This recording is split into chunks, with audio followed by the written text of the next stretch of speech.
사랑하는 성도 여러분, 또 한 주가 금방 지나갔네요. 또 한 달이 지나갔습니다. 오늘 6월 마지막 주 예배입니다. 그래서 오늘 예배를 드리기 전에 167장 찬송가, 167장 새 찬송가, 179장 찬송 한 장 다 같이 들으신 후에 예배 드리도록 하겠습니다.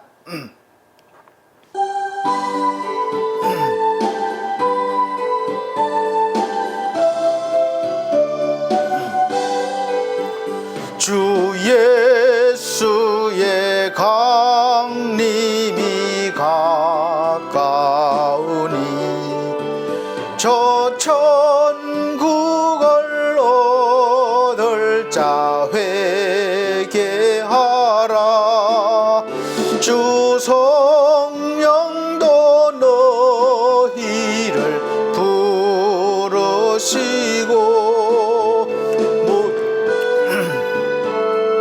나와서 영접하네. 주 예수님 너희를 찾으시니 왜 의혹을 하면서 오지 않나. 온 세상 죄 담당한 어린 양은 죄 많은 자 불러서 구원하네. 이 세상이 즐기는 재물로는 내 근심과 고초를 못 면하리. 또 숨질 때 위로를 못 얻으며 저 천국에 갈 길도 못 찾으리. 내 아버지 주시는 생명 양식 다 배불리 먹고서 영생하라. 곧 의심을 버리고 주께 오면 그 한없는 자비를 힘입으리. 아멘. 다 같이 묵상기도 드리시면서 오늘 예배를 하나님 앞에 드리도록 하겠습니다. 다 같이 기도 드리겠습니다.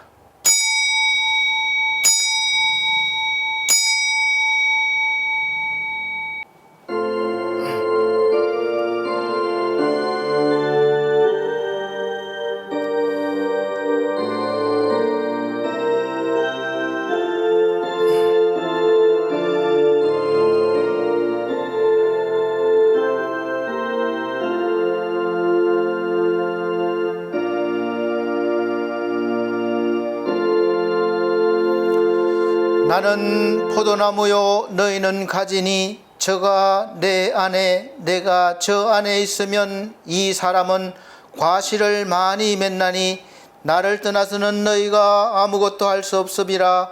사람이 내 안에 거하지 아니하면 가지처럼 밖에 버리어 말라지나니 사람들이 이것을 모아다가 불에 던져 사르느니라. 너희가 내 안에 거하고 내 말이 너희 안에 거하면 무엇이든지 원하는 대로 구하라. 그리하면 이루리라. 아멘. 네, 다 같이 찬송가 11장으로 찬송 드리겠습니다. 찬송가 11장, 새 찬송가는 42장입니다.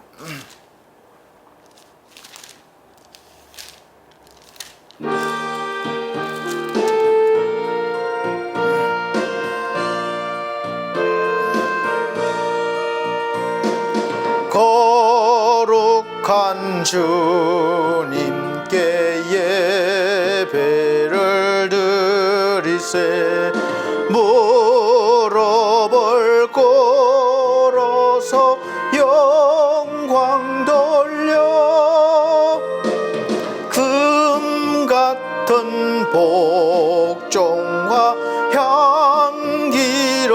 겸손을 주님께 바쳐서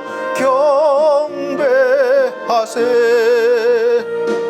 주 앞에 삼가서 겸손히 행하면 주 너를 언제나 돌보시네. 말씀엔 위로와 기도엔 응답을 내 갈 길 바르게 인도하네. 주 앞에 설 때에 두려워 말아라.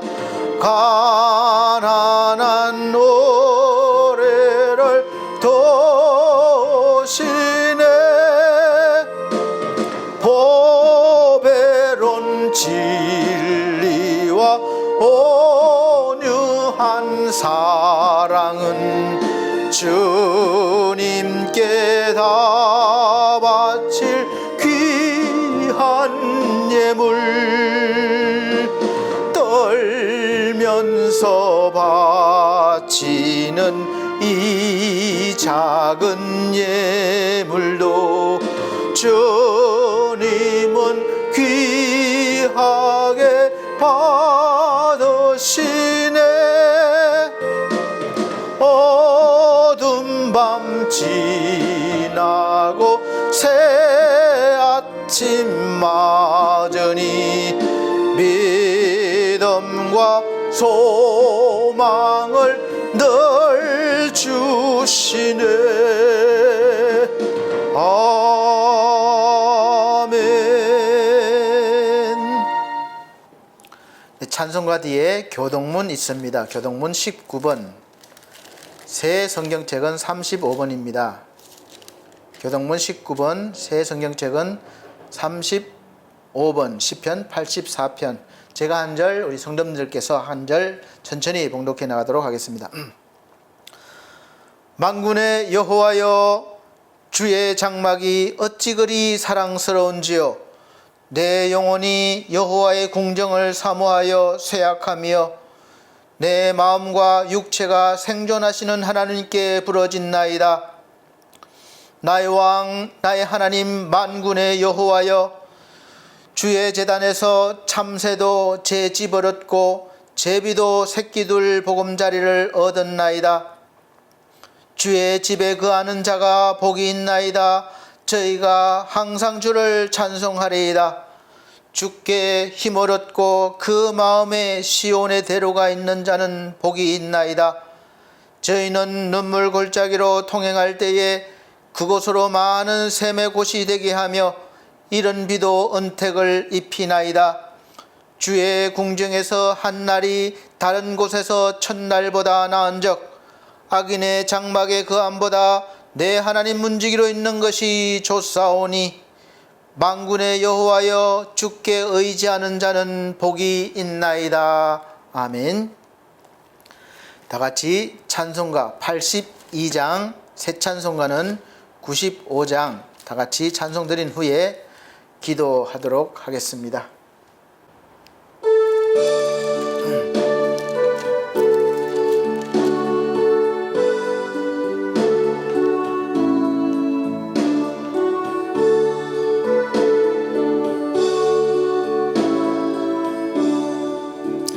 나의 기쁨 나의 소망 되시며 나의 생명이 되신 주 밤낮 불러서 찬송을 드려도 늘 하신 마음뿐일세.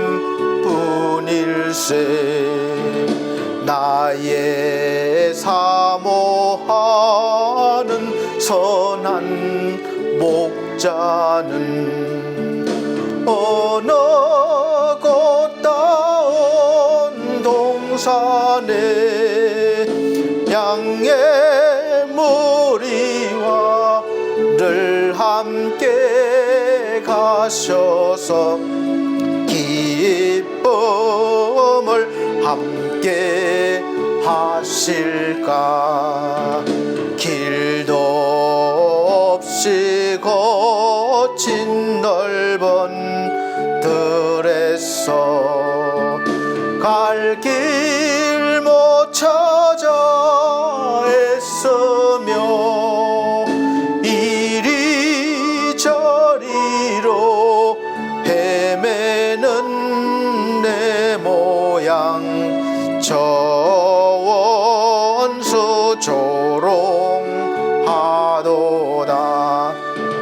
주의 자비롭고 화평한 얼굴 모든 천사도 반기며 주의 놀라운 진리의 말씀에 천지가 화답하도다. 나의 진정 사모하는 예수여, 음성조차도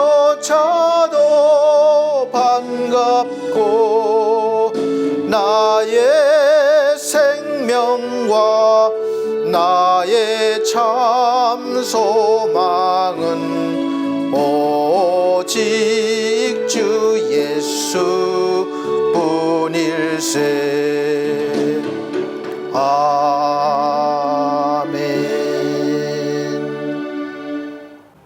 다 같이 기도 드리도록 하겠습니다.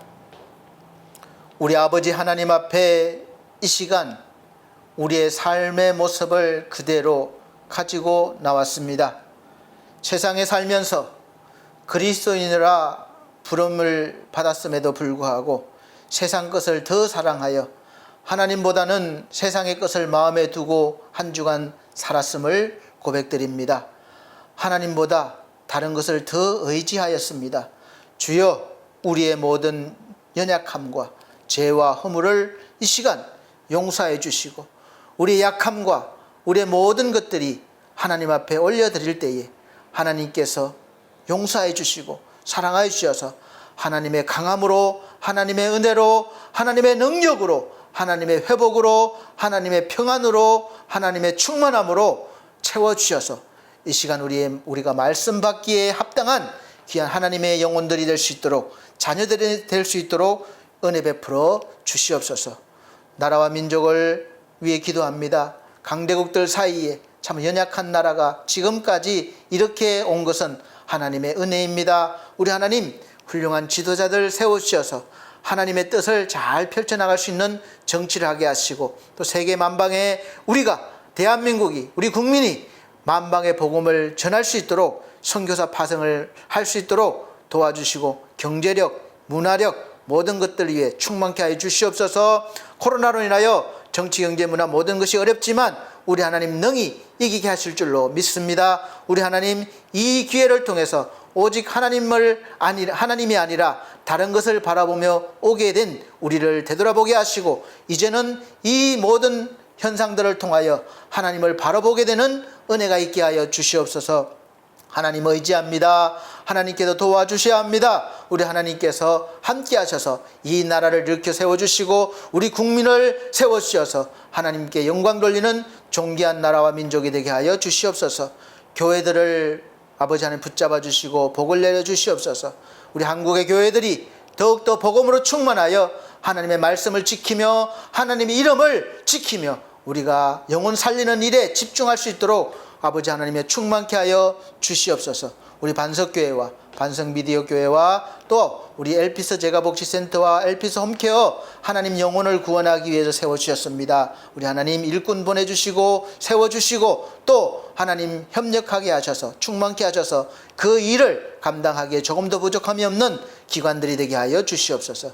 사랑하는 성도들, 말씀 듣기를 원합니다. 이 시간 무거운 짐, 연약함을 가지고 왔습니다. 각자 사정은 다르지만 하나님 필요를 따라 채워주시고 풍성히 부어주셔서 하나님의 은혜 속에 살아갈 수 있도록 복의 복을 더하여 주옵소서. 이 시간 주의 종을 붙잡아 주옵길 바라옵고 우리 주 예수 그리스도 이름으로 축복하고 기도함나이다. 아멘.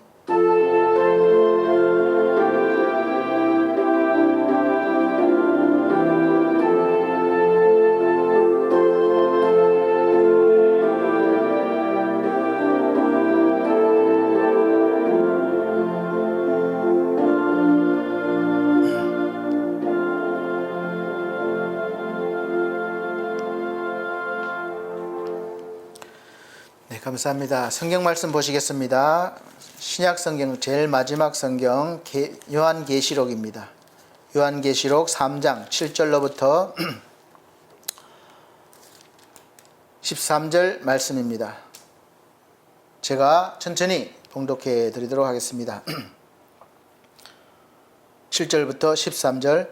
빌라델비아 교회의 사자에게 편지하기를 거룩하고 진실하사 다윗의 열쇠를 가지시니 곧 열면 닫을 사람이 없고 닫으면 열 사람이 없는 그이가 가라사대 볼지어다 내가 내 앞에 열린 문을 두었으되 능히 닫을 사람이 없으리로라. 내가 내 행위를 아노니 내가 적은 능력을 가지고도 내 말을 지키며 내 이름을 배반치 아니하였도다. 보라, 사단의 회 곧 자칭 유대인이라 하나 그렇지 않고 거짓말하는 자들 중에서 몇철 내게 주어 저희로 와서 내 발 앞에 절하게 하고 내가 너를 사랑하는 줄을 알게 하리라. 내가 나의 인내의 말씀을 지켰은즉 내가 또한 너를 지키어 시험의 때를 면하게 하리니 이는 장차 온 세상에 임하여 땅에 거하는 자들을 시험할 때라. 내가 속히 임하리니 내가 가진 것을 굳게 잡아 아무나 내 면류관을 빼앗지 못하게 하라. 이기는 자는 내 하나님 성전의 기둥이 되게 하리니 그가 결코 다시 나가지 아니하리라. 내가 하나님의 이름과 하나님의 성 곧 하늘에서 내 하나님께로부터 내려오는 새 예루살렘의 이름과 나의 새 이름을 그의 위에 기록하리라. 귀 있는 자는 성령이 교회들에게 하시는 말씀을 들을지어다. 아멘. 감사합니다. 사랑하는 성도 여러분, 반갑습니다. 또 함께 하셔서 감사합니다. 오늘 교회 이야기 두 번째 시간입니다. 전주에는 교회 이야기 첫 번째로 지금의 교회 형태와 또 직분에 대해서 간략하게 말씀을 드렸습니다. 앞으로 좀 더 구체적으로 또 이야기를 드릴 수 있을 것입니다. 또 그 전에 먼저 아시고 넘어가야 할 것이 있습니다. 오늘은 왜 교회가 필요한지를 말씀드리고 또 어떤 교회가 되어야 하는지를 말씀드리도록 하겠습니다.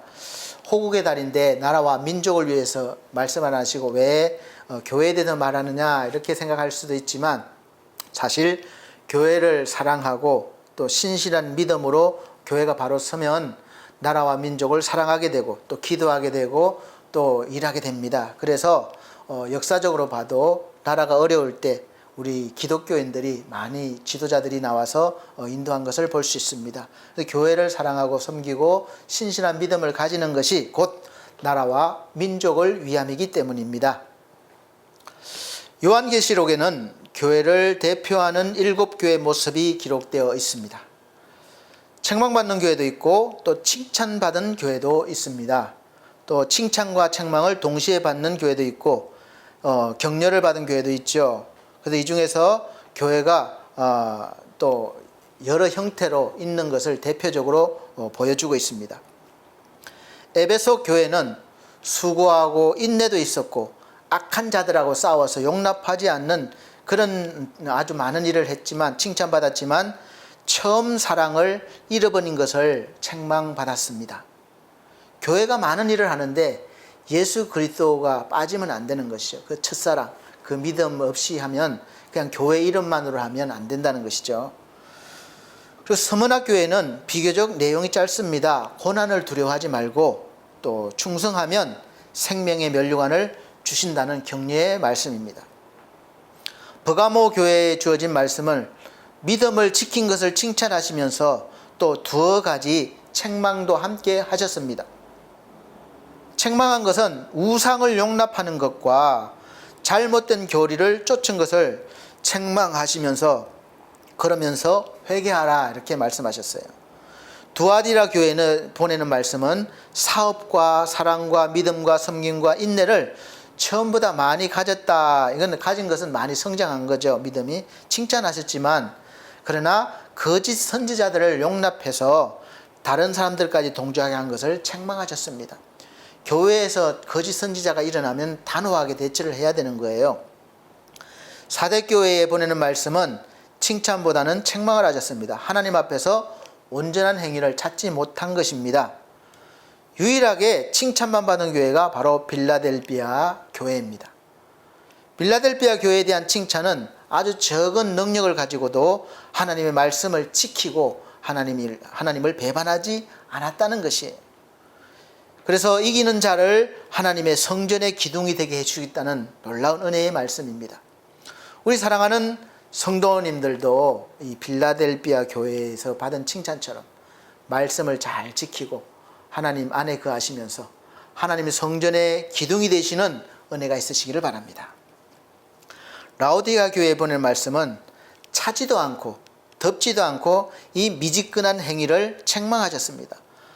하나님께서 내친다고 말씀하셨죠. 그래서 지금 말로 하면 하나님을 믿는 것도 아니고 또 안 믿는 것도 아닌 것처럼 물에 물 탄 듯 술에 술 탄 듯 이게 속에서 그냥 교인으로만, 이름만으로 교회에 다니는 교인으로만 살아가는 사람을, 믿음을 말하는 것이 아닌가 싶습니다. 이 대표적인 교회들이 오늘날 우리가 교회 생활하는 교회의 모습과 또 믿음 생활하는 모습이라고 보시면 되겠습니다. 우리 성도님들은 어디에 속해 계신가요? 다 다르시겠죠. 그래서 말씀을 들으시면서 우리 반석교회가 내가 어떤 교인이 되어야 될지, 어떤 성도가 되어야 될지, 또 어떤 교회를 우리가 지향해야 될지 확실하게 깨달으시는 은혜가 있으시길 바랍니다. 우리 교회는 사실 세상적으로 눈으로 보기에는 아주 적은 능력밖에 없죠. 그래서 개척도 사실 가정에서부터 시작했고 또 성도들도 그래서 가족들밖에는 거의 없습니다. 당연히 그러니까 재정도 약하고 또 목사인 저도 신학교는 나왔지만 신학 석사학위, 박사학위 이렇게 받은 학문이 깊고 연륜이 깊은 또 인격도 훌륭한 그런 목사도 아니고 또 제 개인적으로 봐도 아주 적은 능력밖에는 없는 것 같습니다. 그러나 이 적은 능력으로도 얼마든지 우리가 하나님께 칭찬받는 일들을 또 큰 일을 행할 수 있다는 것을 믿으시길 바랍니다. 그래서 결국은 우리의 이렇게 나타난 능력은 전주에도 말씀드렸지만 교회 규모가 크고 힘이 있어서 나오는 것이 아니라 교회는 만물보다 크신 그런 위대한 존재이신 우리 주님이 주인이시기 때문에 그분으로부터 나오는 것이죠. 그래서 하나님에게로부터 나오는 것임을 아시길 바랍니다. 지금 우리 반석교회 이름으로 많은 일을 하고 있습니다. 사실 어떤 부분에 대해서는 큰 교회들도 못하는 일도 하고 있죠. 우리 성도님들은 같이 안 하는 분들이 많으니까 잘 모르시겠지만 저는 제 개인으로 하는 것이나 제가 하는 일들은 교회 이름으로 하는 거예요. 그래서 교회 이름으로 다양한 일들을 많이 하고 있습니다. 사회에서 특히 소외된 분들을 위해서 많이 활동을 하고 있습니다. 이 모든 일을 하게 하시는 분은 당연히 우리 주님이시죠. 그래서 그분으로부터 능력이 나오는 것입니다. 그래서 빌라델비아 교회처럼 적은 능력을 가지고도 얼마든지 우리가 하나님의 말씀을 지키고 또 하나님을 배반하지 않을 수 있고 칭찬받고 하나님의 성전의 기둥이 될 수 있다는 것을 믿는 것입니다. 또 믿으시길 바랍니다. 그러려면 이제 지금 우리에게 주어진 사명, 곧 하나님께 받은 우리 각자에 주어진 그 은사, 달란트를 잘 활용하셔서 먼저는 나를 말씀으로 지키고 내가 말씀으로 바로 서야 되는 것이죠. 그 다음에야 우리가 모이는 이 공동체인 교회를 잘 지켜내야 하는 것입니다. 이 코로나 바이러스로 시작되었지만 사실 교회를 지켜내기에는 앞으로 갈수록 어려워지고 있고 힘들어질 것입니다. 뭐 총칼로 위협당해서 그런 것보다도 오히려 그 반대예요. 지금 보면 교회가 없어도 살만한 세상처럼 보입니다. 교회를 안 다녀도 아무런 문제가 없어요. 교회를 다니다가 안 다니는 분들 많죠. 근데 아무 문제 없이 살아가는 것 같아요. 오히려 더 잘 되는 것 같습니다. 그래서 교회를 다니지 않아도 세상에서 아무런 영향을 받지 않고 영향이 없는 것처럼 살기 때문에 그래요. 그래서 교회의 존재가 점점 약화되고 있는 것처럼 보입니다. 그런데 하나님 없이 사람의 힘으로만 살 수 있다는 것이 가장 큰 죄고 또 하나님께 대한 반역입니다. 우상이에요. 성경은 그래서 내가 죽고 나를 통해서 예수를 살게 하라고 말씀하십니다. 그 나는 없고 오직 나를 통해서 예수가 살게 하는 것, 그 훈련받는 것이 바로 교회입니다. 내가 살아날 때마다 복음의 말씀으로 나를 죽이는 연습을 해야 되는 거예요. 내가 죽고 예수가 살게 해야 되는 거예요. 그래서 이것을 깨달은 사도 바울은 나는 날마다 죽노라고 고린도전서 15장 31절 말씀했습니다. 형제들아 내가 그리스도 예수 우리 주 안에서 가진 바 너희에게 대한 나의 자랑을 두고 단언하노니 나는 날마다 죽노라. 내가 살아날 때마다 죽어야 되는 거예요. 그래야 나를 통해서 예수가 사는 겁니다. 내가 살아날수록 예수는 보이지 않아요. 나의 모습만 보이니까 덕이 안 되는 것이죠. 그래서 교회는 이 훈련을 시키는 곳입니다. 이제 앞으로 갈수록 급격하게 세상이 변해서 생명력이 없는 AI라는 그런 로봇들이 일상화되어서 사회 전반 모든 곳에 보급이 되고 지금 우리가 이 핸드폰을 매일 가지고 일을 하는 것처럼 다 사용하게 될 것입니다. 생명이 없는 가상현실이 일상화되는 것이 한편으로는 우리 인간을 편리하게 하고 삶의 질을 높여줄 것이면 틀림없습니다. 버튼 하나면 되고 명령 한마디면 다 행해주니까 더 좋은 것처럼 보여요. 근데 마치 사람의 능력으로 신의 경지에 도전하고 넘보는 시대를 살고 있고 앞으로 그렇게 될 것이라고 보여집니다. 심지어 생명까지도 창조하려는 시도가 끊임없이 시도되고 있습니다. 여러분 심지어 저는 이렇게도 생각해요. 심지어 목사도 AI 목사가 나올 수도 있겠다 이렇게 봅니다. 왜냐하면 지금처럼 온라인 교육이 이루어지고 또 그렇게 돼버리면 이제 가상에서 다 이루어지는 것이니까 그럴 수도 있는 것이죠. 그래서 AI 목사가 조건도 뭐 수강을 하면 자격을 주고 또 거기에 합당한 점수가 되면 자격을 주고 그래서 인격이나 이런 것이 상관없이 어떤 기준만 되면 자격을 주는 것이니까 가능한 거죠. 그리고 이 AI 이 목사는 사람 목사보다 비교도 안 될 만큼 단 몇 분 만에 수만 권의 책을 섭렵해서 뽑아내서 또 완벽한 설교를 만들 수도 있고 또 듣는 사람들의 취향과 정서와 어떤 그런 것을 다 데이터에서 그 사람한테 맞게 그 교회에 맞게 그 성도에 맞게 또 설교를 하니까 또 모습도 사실은 진짜처럼 만들어낼 수 있습니다. 목소리도 그래요. 그러니까 사람들이 선호하는 얼굴 모양, 목소리를 최대한 그렇게 만들어서 그렇게 좋은 설교를 이렇게 방송을 통해서 하니까 여러분들은 지금과 같아요. 보지 않고 예배를 드리니까. 그래서 AI 목사가 전하는 그 설교와 지금 저같이 금목사같이 사람이 전하는 설교가 비교가 되겠습니까? 그래서 그렇게 된다면 여러분들은 여기 있는 사람 금목사와 AI 목사 중에 어떤 목사를 지지하겠습니까? 따르겠습니까? 저 가족들이야 뭐 어쨌든 싫든 좋든 뭐 눈치 보이니까 저를 따르겠다고 할지 모르지만 가족이 아닌 다른 성도라면 당연히 부담도 없고 뭐 내가 좀 못해도 책망도 안 하고 그런 내 편한 대로 듣는 소리 듣고 그러는 그런 AI 목사를 따를 수가 있겠죠. 그런데 사실 여러분 거의 대부분 이 인공이라는 단어가 붙은 것 이것은 효율적이고 능률적일지는 모르지만 반면에 우리 인간의 그것들은 다 육적인 것을 채우는 거예요. 그러나 우리 인간의 마음속 깊은 곳에 있는 이 영혼의 생명을 주지를 못한다고 저는 믿습니다. 영혼을 채워주지를 못해요. 왜냐하면 인간이 만든 것은 아무리 좋게 만들어도 생명이 들어있지 못하기 때문에 결국은 영혼이 없다는 것은 육체만 있다는 것이고, 육체만 있다는 것은 물질만 존재한다는 거예요. 이 물질은 영생하지 못하기 때문에 때가 되면 다 없어질 것입니다. 그렇지 않습니까? 그래서 없어질 것이에요. 생명은 생명으로만 전할 수 있기 때문에 인공지능 로봇이 AI가 아무리 뛰어난다 해도 생명으로 이어지고 세워진 이 목사보다 저는 못하다고 확신합니다.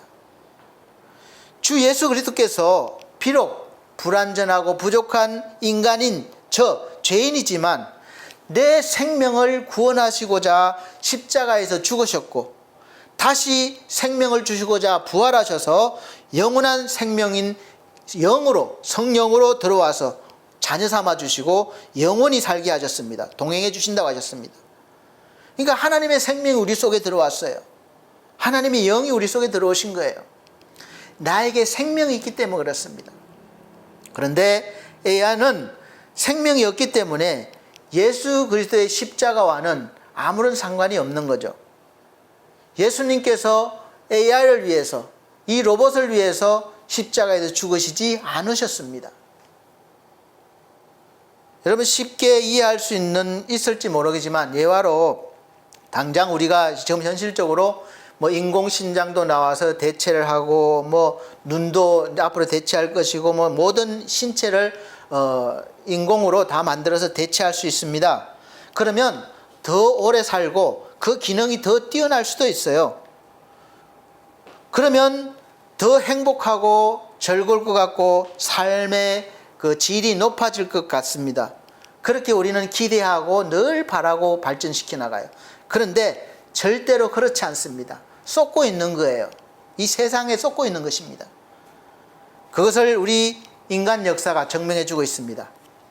지금보다 몇백 년 전에 이 살던 사람들이 지금 우리 현실에 와보면 어떨까요?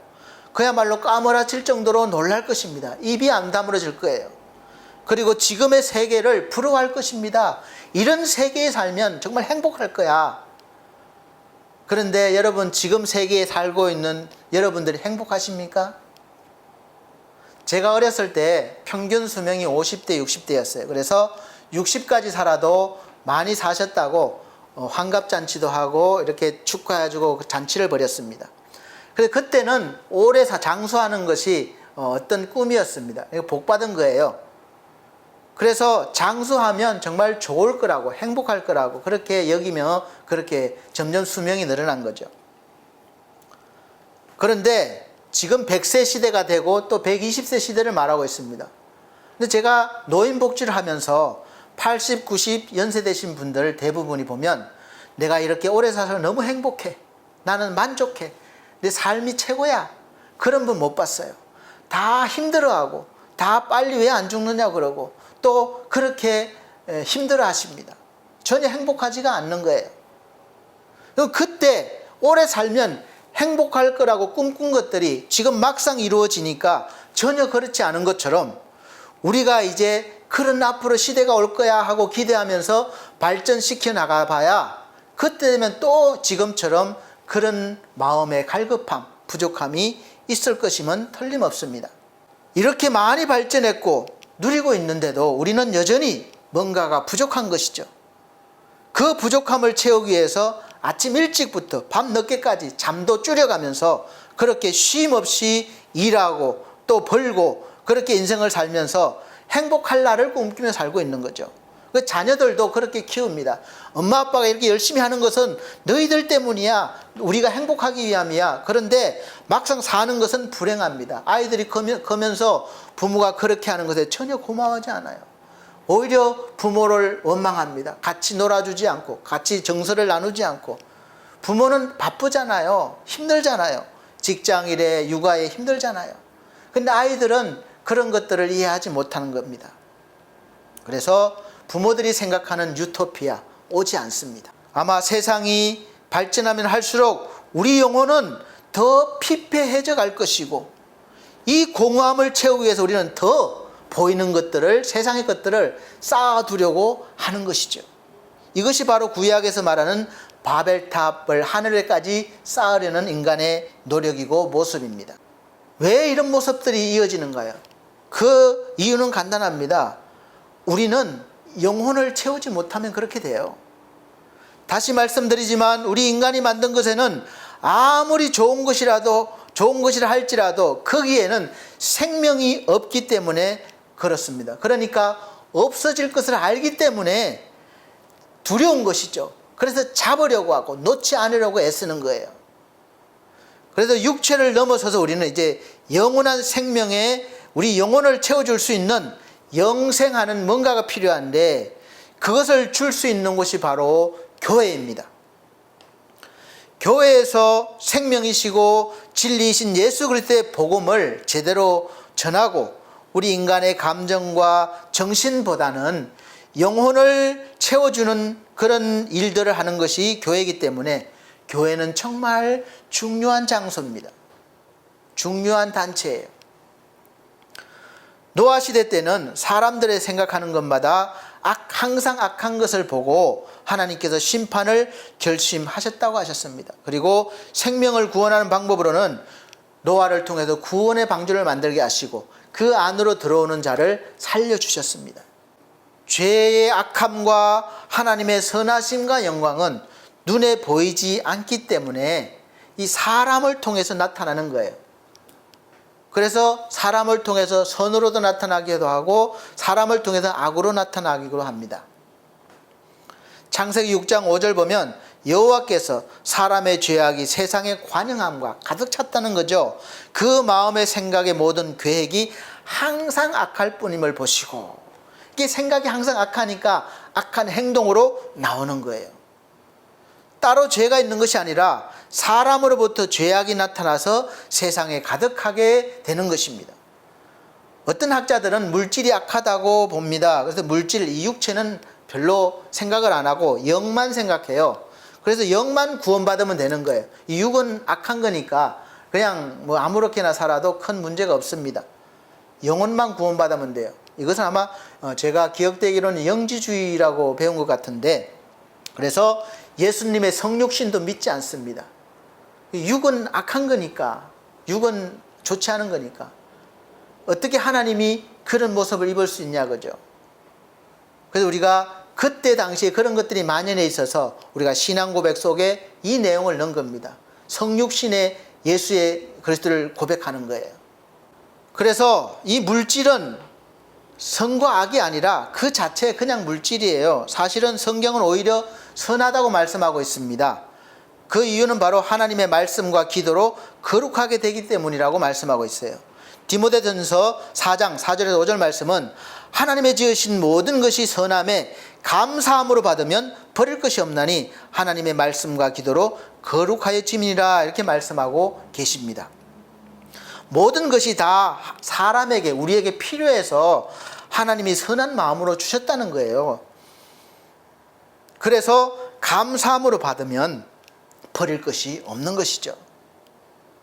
그런데 그것을 사람이 어떻게 사용하느냐에 따라 선도 되고 악도 되는 것입니다.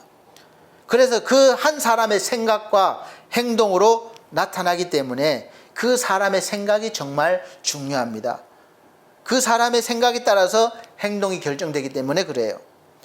이 사람이 마음에 하나님 두기를 싫어하면서 생겨난 그 현상을 성경에서는 이렇게 말씀하고 있어요. 로마서 3장 13절로부터 보면 저희 목구멍은 열린 무덤이요 그 혀로는 쏘김을 베풀며 그 입술에는 독사의 독이 있고 그 입에는 저주와 악독이 가득하고 그 발은 피 흘리는 데 빠른지라 파멸과 고생이 그 길에 있어 평강의 길을 알지 못하였고 저희 눈앞에 하나님을 두려워함이 없느니라 함과 같으니라. 아멘.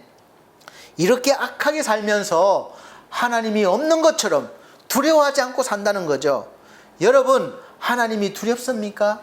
살아가면서 내가 잘못 살 때 하나님에 대해서 두려움을 느끼십니까? 그러면 일단은 하나님이 계심을 믿는 것입니다. 그런데 그렇게 살면서 전혀 두려움이 없다는 것은 하나님을 인정하지 않는 거죠. 그래서 하나님께서 저희를 마음의 정욕대로 내버려 줬다고 그랬어요. 그래서 저희 몸을 서로 욕되게 하면서 합당치 못한 일을 하게 하셨는데, 그 일이 어떤 일이냐?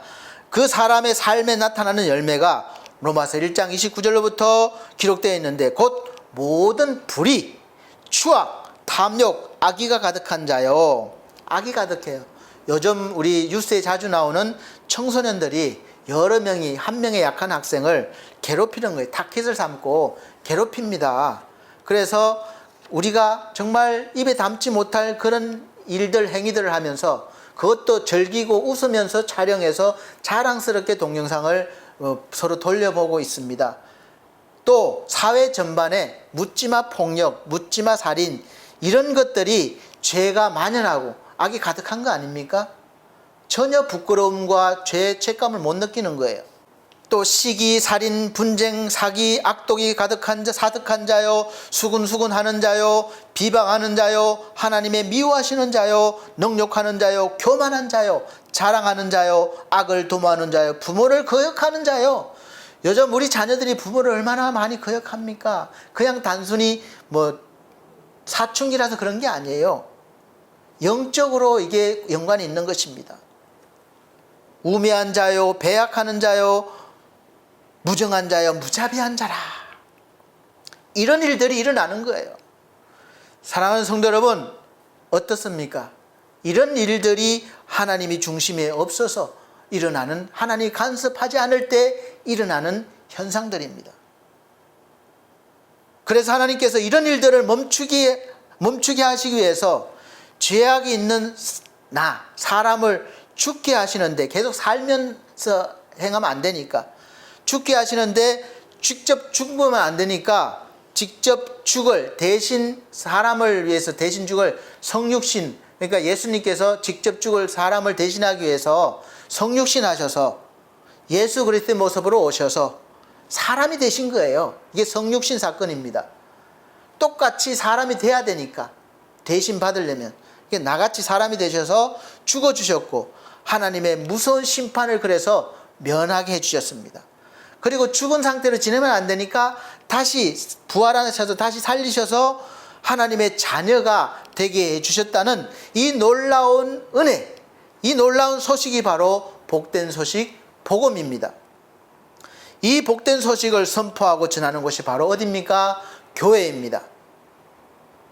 그래서 교회는 정말 우리를 살리는 장소이기 때문에 아주 중요합니다. 이 소식을 듣고 믿는 사람은 이제 죄악이 가득한 사람인 내가 예수 그리스도와 함께 죽었다고 여기는 거죠. 죽음으로 죄값을 다 치렀다고 믿기 때문에 하나님 앞에서는 우리는 의인이라고 인정을 받게 됩니다. 그리고 더 중요한 것은 죽음으로 그냥 끝난 것이 아니라 이제 나의 죽음을 통해서 내가 살았지만 나를 통해서 예수가 사시는 것이래요. 성경의 설명입니다. 이제 다시 사신 예수 그리스도가 성령으로 내 속에 들어오셔서 이제 내주하시고 끊임없이 계속 동행하시면서 나를 돕고 예수의 모습으로 살게 하심을 믿으시기 바랍니다. 이 내용이 성경의 핵심이에요. 그래서 우리는 예수로 죽고 예수로 사는 사람이 된 겁니다. 이 예수로 죽고 예수로 산 사람을 성경에서는 거듭난 사람, 그리고 하나님의 자녀, 이렇게 말씀하고 있습니다. 예수로 죽었다는 것은 나의 모든 죄가 죽었다는 것이고 앞으로도 마찬가지예요. 그리고 내 자아가 죽었다는 거예요. 살았다는 것은 예수의 생명과 예수의 사랑이 살았다는 겁니다. 나는 없어지고 예수가 완전히 바꾼 거예요. 그래서 우리가 이제는 내 옛 모습, 육의 모습은, 죄의 모습은 죽고, 육신은 죽고 예수 그리스도의 새로운 영으로 받아서 이제 사는 것이죠. 말로만이 아니라, 그래서 이제 새로운 몸, 새로운 영이 되었으니까, 새로운 사람이 되었으니까 이제 삶으로 보여지는 것이죠. 삶으로 증거되지 않는 사람은 말로는 예수 그리스도를 믿는다고 하지만 사실은 온전히 믿는 게 아닐 수도 있습니다. 왜냐하면 아까 어디 교회예요? 그러니까 온전한 행위를 찾지 못했다. 그래서 책망받았잖아요. 비록 우리는 아직까지 육을 입고 있어서 완전하진 않지만 신앙생활을 하면 할수록 이제 그 예수님의 모습이 점점 더 많이 풍성하게 삶으로 나타나야 되는 것입니다. 이런 놀라운 변화를 우리가 받은 거예요. 변화의 삶을 살아야 되는 것입니다.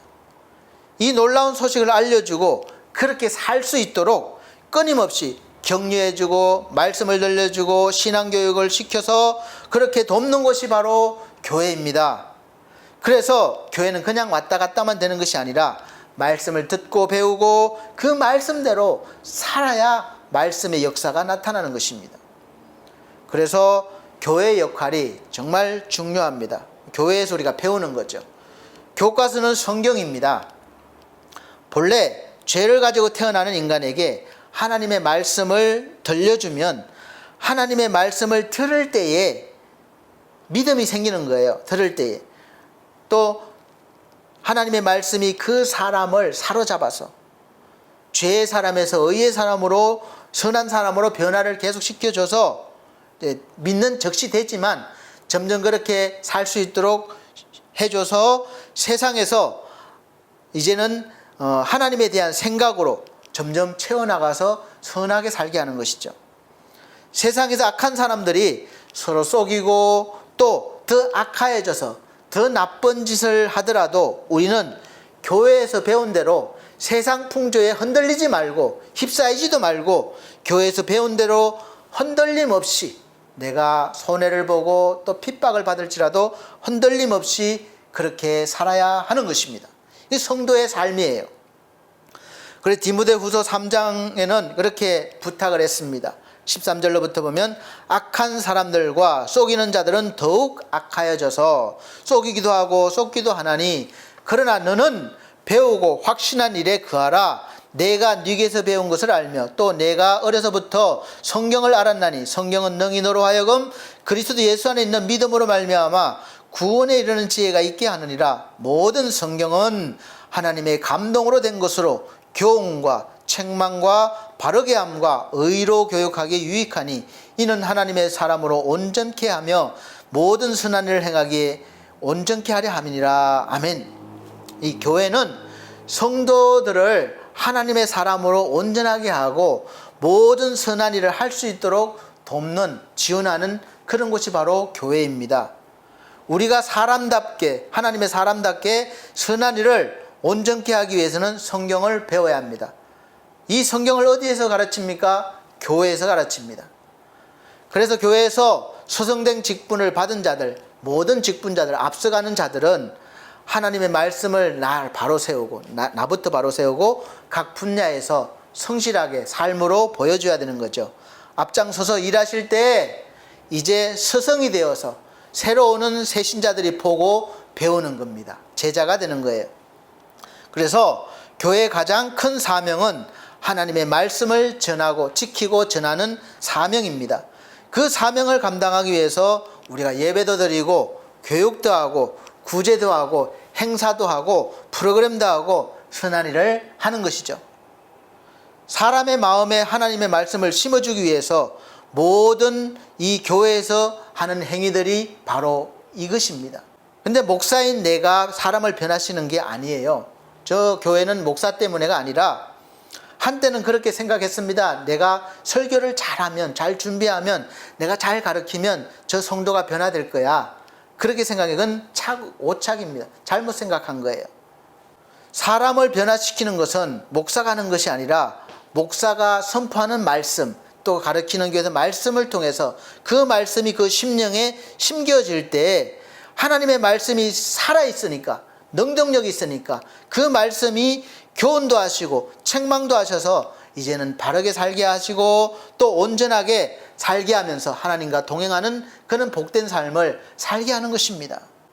그래서 이 목사는 이 성도들을 하나님의 말씀을 통해서 연결시켜주는 그런 통례 역할을 하는 직분자가 되는 것이죠. 성도들이 하나님의 말씀을 잘 들으려면 목사에게 그래서 순종하는 겁니다. 목사가 훌륭하고 섬길만 해서가 아니에요. 내가 하나님의 말씀을 잘 듣기 위해서, 목사는 별로지만 말씀을 잘 듣기 위해서 순종하고 사랑하는 것입니다. 교회도 마찬가지예요.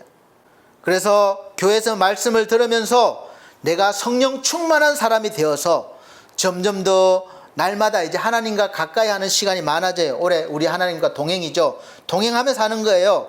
그러면서 하나님의 은혜와 사랑과 말씀으로 세상에서 살아가게 되는 거죠.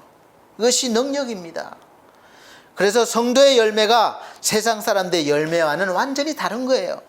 지금도 우리가 교회 다니면서 성령의 열매를, 하나님 잘 믿는 열매를 세상의 기준에 맞추는 분들이 많은데 그러면 안 되는 겁니다.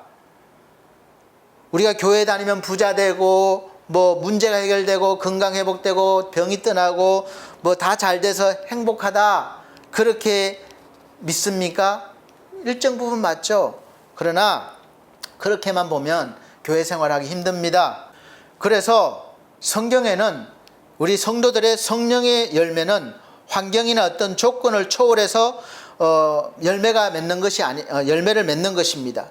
그래서 보면 갈라디아서 5장 22절에서 23절 보면 오직 성령의 열매는 우리가 맺는 열매예요. 사랑과 희락과 화평과 오래 참음과 자비와 양성과 충성과 온유와 절제니 이 같은 것을 금지할 법이 없느니라. 아멘. 전부 다 우리가 추구하는 것과는 다르죠. 부자 되고 형통하고 다르죠. 다 이 내면적인 거예요. 이 내면의 능력이 외적인 것을 압도하고 이겨낼 수 있습니다. 교회는 계속해서 이런 세상의 기준이 아니라 이 하나님의 말씀의 기준의 사람이 되도록 교육하고 기도하고 선포하는 거죠. 그래서 교회의 가장 중요한 역할이 교회를 찾아오는 영들을 다 하나님의 영들, 하나님에게로 난 영들, 즉 거듭난 영이 되게 하고 돕고 성령의 사람으로 살게 하기 위해서 지원해 주는 것입니다. 그 중심에 흔들리지 않는 예수 그리스도가 계시고 우리는 그분에게 그래서 붙어 있어야 됩니다. 예수께서 포도나무 비유를 그래서 말씀하신 거예요. 요한복음 15장에 보면 포도나무 가지에서 열매가 많이 맺으려면 포도나무에 붙어 있어야 됩니다. 포도나무에 붙어 있지 않으면 잘려서 버려진다는 거예요. 마찬가지입니다. 그래서 우리는 꼭 붙어 있어야 돼요. 예수님께 붙어 있어야 돼요. 교회에 붙어 있어야 됩니다. 그런데 예수님이 말씀이 이상해요. 예수님한테 붙어 있으라 그러면 예수님의 모습이나 형상을 우리가 늘 가까이 한다는 말씀이 아니라 15장 17절 보니까 너희가 내 안에 거하고 내 말이, 예수님의 말이 너희 안에 거하면, 이렇게 말씀하셔요. 무엇이든지 원하는 대로 구하라 그리하면 이루리라 말씀하셨는데, 예수님의 말이 우리 안에 거해야 한다는 말씀이 왜입니까? 곧 말씀이 하나님이시기 때문에 그렇습니다. 요한복음 1장 1절에 태초에 말씀이 계시니라, 이 말씀이 하나님과 함께 계셨으니 이 말씀은 곧 하나님이시라, 이렇게 선포한 것과 연결이 되는 말씀입니다.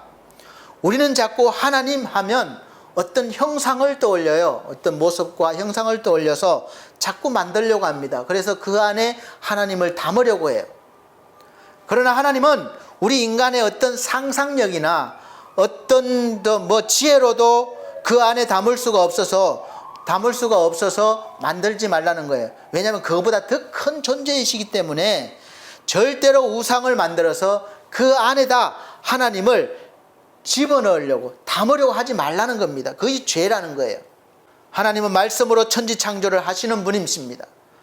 우리가 어떤 형태로든지 뭘 만들어서 섬길 분은 절대 아니십니다. 그래서 말씀으로 역사하시는 거예요. 그런데 그 말씀은 그냥 말이 아니라 하나님이시기 때문에 우리가 그 말씀을 들으면 하나님을 받는 거예요. 하나님이 들어오시는 거예요.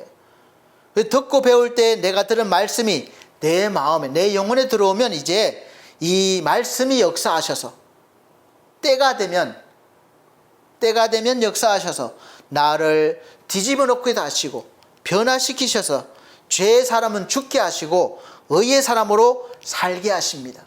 그래서 우리는 교회를 떠나면 안 돼요. 붙어 있어야 됩니다. 우리는 가지예요. 포도나무에 붙어 있어야 돼요. 교회에서만이 예수로 죽고 예수로 다시 사는 방법, 진리를 가르치고 선포하기 때문에 우리는 교회를 사랑해야 되고 교회가 그 역할을 계속해서 할 수 있도록 왕성해지도록 우리가 각자의 맡은 직분을 충성을 다해서 감당해야 되는 것입니다. 그리고 우리 믿음의 선조들이 그랬듯이 교회가 말씀을 선포하고 교육하고 선교할 수 있도록 지켜내야 하고 또 성장시켜 나가야 합니다. 교회 부흥이 이루어져야 되는 거예요. 그런데 이 시대에, 어려운 시대에 이 귀한 중요한 사명을 저와 여러분들은 받으신 겁니다. 감사하지 않습니까? 이 중요한 하나님이 기둥이 되는 그런 사명을 받았는데, 사랑하는 성도 여러분, 이 사명을 잘 감당하셔서 하나님의 기둥으로 우뚝 서시는 은혜가 있으시기를 예수 그리스도로 축복합니다. 그래서 이 마음에 감동이 오시면 미루지 마시고 즉시 순종하셔서 교회를 위해서 기도하시고 교회를 사랑하시고 교회를 잘 섬기시는 은혜가 있으시기를 예수 그리스도로 축복합니다. 기도하시겠습니다. 하나님 감사합니다. 교회가 얼마나 중요한지 오늘 말씀을 통해서 들었습니다. 깨달았습니다. 우리 하나님께서 우리 연약함을 위해서 세우신 교회, 우리가 충성을 다해서 섬기며 또 성장시켜 나가서 하나님의 사람들이 많이 배출되어서 세상에 우리가 빛과 소금으로 밝힐 수 있게 하여 주시옵소서. 하나님의 나라가 이 땅에 더 번성하고 열방으로 퍼져나갈 수 있도록 복의 복을 더하여 주시옵소서. 우리 한국에 있는 모든 교회들이 이 역할을 잘 감당케 하여 주시옵소서. 예수 그리스도 이름으로 축복하고 기도합나이다. 아멘. 네, 감사합니다. 다같이 248장 찬송 드리시면서 준비하신 예물 드리도록 하겠습니다. 새 찬송가 550장입니다.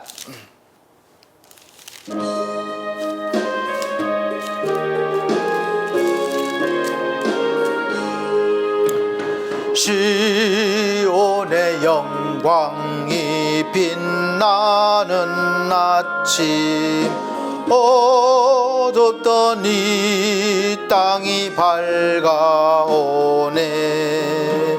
슬픔과 애통이 기쁨이 되니 시온의 영광이 비춰오네. 시온의 영광이 빛나는 아침, 매였던 종들이 돌아오네. 오래전 선지자 꿈꾸던 복을 만민이 다 같이 누리겠네. 보아라 광야에 화초가 피고 말랐던 시냇물 흘러오네. 이 산과 저 산이 마주쳐 울려 주 예수 은총을 찬송하네. 땅들아 바다야 많은 섬들아 찬양을 주님께 드리어라. 싸움과 죄악에 참혹한 땅에 찬송이 하늘에 사무치네. 아멘. 네, 드려진 예물을 위해서 기도드리겠습니다. 전주에 드려진 예물의 손길은 이렇게 자막으로 올려드리고 있습니다. 제가 또 알지 못하는 성함으로 이렇게 보내주시는 헌금들도 있습니다. 그래서 귀하게 하나님 앞에 올려질 것입니다. 기도드립니다. 우리 하나님 아버지, 하나님 은혜 감사해서 이제 11조 예물과 감사 예물과 또 선교 예물과 각종 예물드립니다. 또 몸과 마음으로 이렇게 아버지 앞에 헌신하며 드립니다. 우리 하나님, 주의 종은 다 알지 못하지만 우리 하나님께서 일일이 손길마다 기억하여 주시고 저들의 삶의 모든 부분에 언제나 하나님의 은혜가 넘치게 하시고 화목이 넘치게 하시고 은혜가 충만케 하셔서 하나님의 은혜와 능력으로 살아가게 도와주옵소서. 부족함을 채워주시고 강건함을 채워주셔서 하나님의 영광 위에 살아갈 수 있는 귀한 영혼들로 세워주시옵소서. 가정과 직장과 사업에 복의 복을 더하여 주옵소서. 부어 주옵소서. 예수 그리스도 이름으로 축복하고 기도함나이다. 아멘. 네, 교회 앞에 간구 말씀드리겠습니다.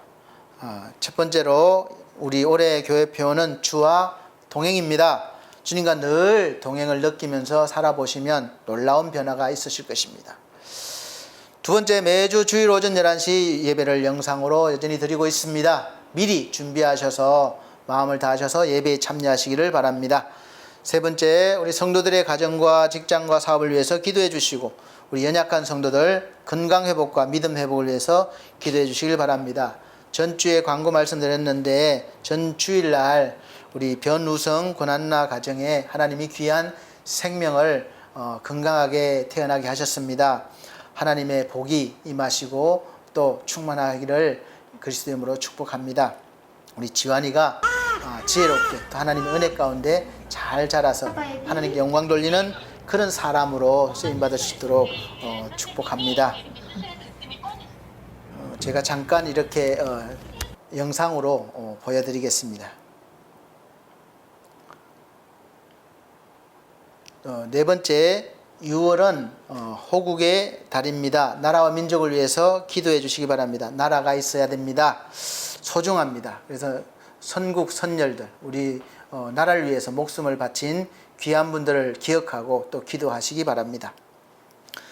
마지막 다섯 번째는 코로나 바이러스 예방을 위해서 청결 잘 해주시고 소독과 마스크 착용 또 예방접종까지 잘 해주시길 바랍니다. 또 예방접종 맞는 분들 부작용 없이 잘 넘어가는 6월절의 은혜가 있기를 축복합니다. 자, 결단의 찬송 61장 새 찬송가 54장 다 같이 들으신 후에 축도로 예배를 마치도록 하겠습니다.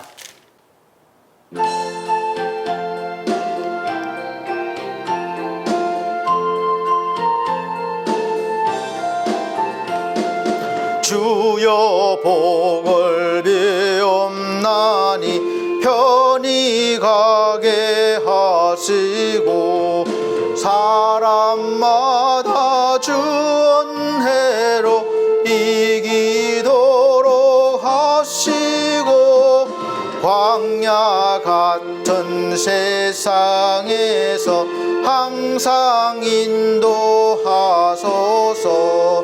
주의 복된 말씀 듣고 무한 감사합니다. 구원받은 주의 성도 열매 맺게 하시며 하나님이 우리 함께 항상 계시옵소서. 아멘.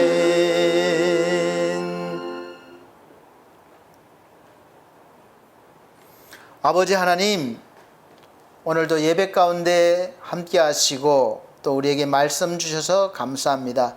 이제 말씀을 받은 우리가 하나님 말씀대로 살아가기를 원합니다. 또 살아갈 수 있도록 성령께서 언제나 도와주시고 인도하여 주시옵소서. 그래서 이 어려운 세상에서 우리가 교회를 잘 지켜내고 하나님 말씀을 지키고 하나님 이름을 배반치 아니해서 우리 하나님의 성전의 기둥이 되는 놀라운 은혜를 받게 하여 주시옵소서. 우리 반석교회 사랑하는 성도들 모두가 그런 은혜를 받기를 원합니다. 우리 하나님 교회를 성장시켜 주시고 하나님의 말씀이 왕성해지게 하여 주시고 또 일꾼들 보내주시고 세워 주옵소서. 이제는 우리 주 예수 그리스도의 은혜와 하나님의 극진하신 사랑과 성령님의 감화감동 교통하신 은혜가 오늘 말씀을 듣고 교회를 사랑하기로 다짐하는 사랑하는 성도들 머리 위에 이 나라의 민족 위에 지금으로부터 영원토록 함께 계실지어다. 아멘.